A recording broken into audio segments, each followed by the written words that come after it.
The 12 News Storm Tracker's on alert as more severe weather moves across Southeast Texas. No, we're not talking winds or hail, but flash flooding. And tonight we're watching as the water continues rising after a day of drenching downpours. Much of the region still under a flash flood warning as we come on the air tonight. Now, several roads are already closed, and we say it all of the time. Turn around, don't drown. The water is also threatening homes all across our region.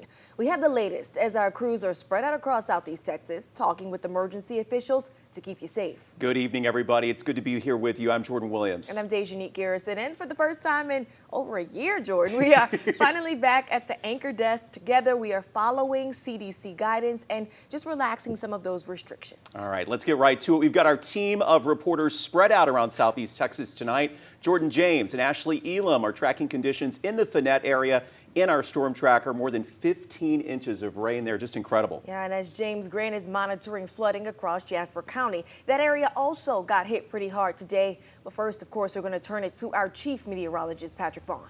Well, guys, first off, this round one today is winding down across the area. Round two coming in around noontime tomorrow. Round three tomorrow night. Additional rounds right on through Friday. Some areas saw 15 inches today. If we get 5 inches for the next 4 days, you could see 2, maybe 3 feet of rain through Southeast Texas. Oh, and like we didn't set any records today, look at this. The record for the day was set back in 2002, picked up over an inch of rainfall. Today we crushed it at 9.71 inches of rainfall at KBPT. Rain winding down. It's still ongoing, but the heavy stuff that we saw earlier today, not expected tonight. We're going to get a break before more activity moves on out or into the area later on. But you can see the activity that is the heaviest is over towards south of Houston right now. So Futurecast showing the activity slowly but surely winding down through this evening and getting a break later on tonight. The only flash flood warnings we have that have been dropped is up towards the lakes area. This one until 7 p.m., including Finette, West Jeff County, eastern sections and south sections of our Jefferson County until 6:45. Some 15 to 17 inches of rainfall have occurred over towards Finette. Further to the north, eastern Hardin, southern Jasper, southern Newton counties, and that warning over towards the lakes area has been expired. Otherwise, a flash flood watch in effect now through 7 p.m. And again, flash flooding potential coming up tonight is moderate, and that will persist right on through, say, Wednesday. More on your Storm Tracker forecast coming up on 12 News. And to think it's not even hurricane season yet. So some neighborhoods in Port Arthur are just praying this rain subsides so the water doesn't come inside. This was the scene on West 17th Street this afternoon. The Jefferson County Sheriff's Office has been conducting search and rescue missions all afternoon throughout the county. And they're asking you to stay off the roads if you can. Our Jordan James and Ashley Elam are in the 12 News Storm Tracker. They're playing it safe. Guys, tell us where you are and what you're seeing. Hey Jordan, we're right off of Highway 365 approaching I-10. We're near Gilbert Road where the road in front of us is completely underwater. Right now I'm going to flip over the camera so you can get a look at what we're seeing. And here in the last few hours, the rain has really let up considerably. But if you're looking at it right now, this is the worst that we've seen. We're right outside of the Finette area. We were going to go check on our friends over at Gator Country. They're right down the road there, about to cross I-10 here off 365. But this is Gilbert Road. And what you can see in front of it is not only, obviously a flood situation, but there's a current to this water where it's absolutely too dangerous for us to go here. We're at a dry spot right off the highway, but we're not going to be going down there.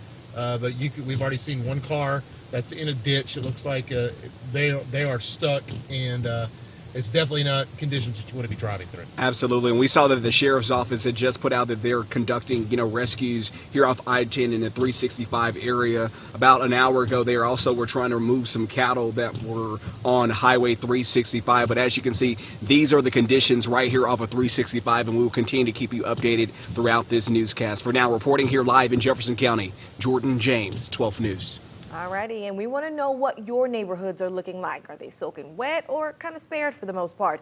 We made it pretty easy to send us pictures from your front and backyards. Don't want you to venture out too far. Those conditions are still a little iffy. Just go to your camera roll, click share, and look for the 12 News logo.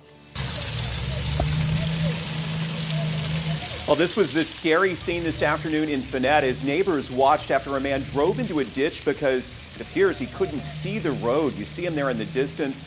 As we mentioned, we've had ongoing high water rescues this afternoon. Thankfully, the Jefferson County Sheriff's Office was able to pull that driver out of the vehicle. But as we repeated earlier, stay off the roads if you can tonight, especially as things get dark. Now, the Texas Department of Transportation letting us know about a road closure. This is up in Jasper County, FM 777 at Sandy Creek. You can see the reason that one's closed. And this is what it looked like this afternoon along Highway 124 in Finette. As we understand it, that road is open tonight. You can check the road conditions if you've got to go somewhere. DriveTexas.org is a great resource to monitor. As we zoom in, you can see those blue sections of road that they've highlighted. Dej, that's where water's covering the highway. And continuing our coverage in Jasper, roads are closed and we're hearing homes are starting to take in some water. Highway 96 that runs through Jasper was closed earlier due to the flooding. This video was sent to us by Kirby Humble, and it's at the intersection of Highway 96 and Austin Street. So we're continuing that live team coverage tonight. 12 News reporter James Grant is up in Jasper right now. James, what are you seeing? Jordan and Dej, right now I'm here in downtown Jasper. I'm actually right along Sandy Creek Park here, and as you can see behind me, Sandy Creek has risen quite a bit just the today and overnight. I was talking to Jasper County Judge Mark Allen earlier. He said that a lot of roads, county roads and city streets here in Jasper County have been blocked off because of that excessive rainfall. And City of Jasper worker earlier said he's only seen Sandy Creek look like this once before, and that was during Harvey. So not often that the creek gets to this level. Jasper County Judge Mark Allen says there were several high water rescues earlier today in and around Jasper. According to Judge Allen, some areas of Jasper County have picked up over a foot of rain from last night and today. Judge Allen encourages people to stay home and stay off the roads. He says if you see high water, turn around because even if you're familiar with the area, you might not realize how deep the water is. Judge Allen also says each commissioner in Jasper County is providing free sandbags for county residents from their respective precinct barns. We knew we were going to get something. We just didn't realize it was going to be this much. And in some areas, we got around 10 inches overnight. I think some of our areas have seen 13, maybe even 14 inches of rain since then. And we've had a pretty extreme rainfall. Judge Allen says they're planning to continue to monitor the rain this week and will shut down more roads if necessary. He says most school districts in Jasper County have canceled school for tomorrow and even Wednesday, which will help keep school buses off the roads. Judge Allen did tell me earlier he's happy that luckily there was no severe weather today, no tornadoes, no downed trees, but he and other Jasper County officials will be watching the weather this week very closely. Live in Jasper, James Grant, 12 News. All right, for all of our friends in Jasper County, here are the locations for those sandbags that we were just mentioning from the judge. The county's got you covered. You can pick up sandbags at the commissioner's locations. You see various locations there, Jasper, Buna, and Kirbyville. And Newton County commissioners also have locations available where you can go for sandbags. You can see the various precinct barn locations, including one in Burkeville and Orange, all listed there. Now, thankfully, this has been more of a rain event as opposed to a wind event, so not many folks have lost power. As you can see, a lot of green on the map that we're going to pull up right here, just a handful of outages to report across Jefferson County. Let's talk schools. A lot of Southeast Texas districts made the decision to close early today. Some will move to virtual learning tomorrow. They want to be prepared in case we have more flooding. Silsbee ISD will begin classes at 9:45 in the morning. Koontz ISD will work virtually tomorrow, as will West Hardin CCISD and Jasper ISD. Newton ISD, kiddos there, you're going to be virtual tomorrow and Wednesday. And also Lamar State College, Port Arthur, they closed early this afternoon. Last we heard, they are still closed tonight. Now, the mobile vaccine for Port Arthur ISD students has been postponed to next week. The district will create a pre-registration form, so make sure you check that out. An updated schedule will be released on Friday with new dates.